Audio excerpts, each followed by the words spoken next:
Today I'm going to show you how you can connect your iPad to an external monitor using iPadOS 26 and how adding your keyboard and mouse can turn it into more of a desktop style setup. We'll go over extended mode, mirroring and ultra wide limitations, and then I'll walk you through how to get everything plugged in and set up.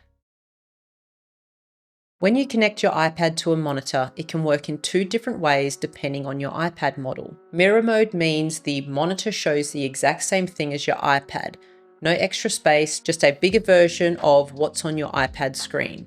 Extended display gives you a second workspace. You can move apps onto the monitor, resize windows, and even use it more like a computer with two separate screens. To get that extended display set up, you need an iPad with a M series chip. That includes the iPad Pro with the M1, M2, and M4 chip, or the latest M5, and the iPad Air with the M1 or the M2. Those iPads can use external monitors as their own separate workspace, so you can drag apps over to the monitor, perfect for multitasking. If you have an A series iPad, like the iPad 10th Gen, the iPad 11th Gen, or the iPad Mini, those models only support mirroring. So whatever's on your iPad will be the same thing showing on the monitor. These models can still use Stage Manager and the windowed apps on the iPad screen, but the external monitor can't act as a second workspace. If you're using an ultra-wide monitor, you'll notice the iPad doesn't fill the whole screen. That's because iPadOS only outputs a 16:9 signal, not a super wide format. So you'll get those black bars on the side. You can still use the monitor like that and everything will stay in proportion and look the cleanest. The other option is to force your monitor to fill the whole screen by changing the scaling settings in your monitor's menu. For me, I would prefer the correct aspect ratio and just have the black bars, but for some people you might not mind having the slight stretch. A standard 16:9 monitor works the best because it matches the shape of the picture the iPad sends out. Everything fills the screen properly and it looks natural. If your monitor has USB-C with display support, you can plug your iPad straight into the monitor with a single cable. That gives you video output and, on some monitors, even power back into the iPad. If your monitor doesn't have USB-C, you'll need a USB hub that has a HDMI port. The hub plugs into your iPad and then you connect your monitor with the HDMI. I personally prefer using a hub because it gives you extra ports. You can plug in an external hard drive, use a SD card, or if you don't have a Bluetooth keyboard or mouse, you can use a wired one. Adding a keyboard and mouse is what really makes the setup feel like a desktop. You can use Bluetooth accessories or plug them in through the hub. Okay, so now I'm going to show you how to get it all set up. So I'm going to show you how to do this with a HDMI cable, but if you have a monitor that has USB-C, you can just plug the USB-C cable from your monitor directly into the USB-C port on your iPad.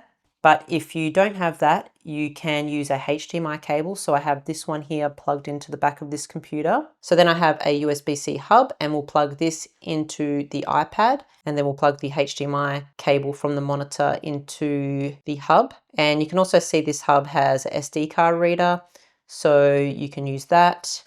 And on this side here, we have USB-C ports, so we can plug things in like USB sticks or external hard drives, like this here. And that's really cool if you want to move files around and stuff like that. It's super helpful. And then this USB-C port here is if I plug a cable into this, I can power my iPad as well while using it. So this is why I prefer to use a hub as well, because it unlocks all of these ports to your iPad. So if you just had a USB-C from your monitor to your iPad, you don't get all these extra ports as well. So let's plug in the HDMI and then we will connect the USB-C. And then you just need to turn on your iPad. So there's a few settings we can take a look at to customize things a little bit more. So if we go to settings, and then we scroll down to display and brightness. And then you can see in here, this is where we have extended display. So this is what's giving us the two separate screens, or you can use mirrored, which is just going to mirror everything that's on your iPad. So the Dell is what I'm connected to, but if we go to arrangement, So this is where you can move your iPad around to where it's sitting on the desk, so your mouse will move smoothly to each display. So if you have your iPad off to the side of your monitor, you can move it up here, but I have mine directly below the monitor, so I'll have it here. And then you just hit set, and that's everything in display and brightness. So next we'll come down to multitasking and gestures. And in here is where I like to turn on windowed apps. This pretty much just makes it so all of the app windows can be resized to however you like, and you can move them around. And you also have the option for Stage Manager if you prefer to use Stage Manager. So the last thing you would probably want to do is add a keyboard and mouse.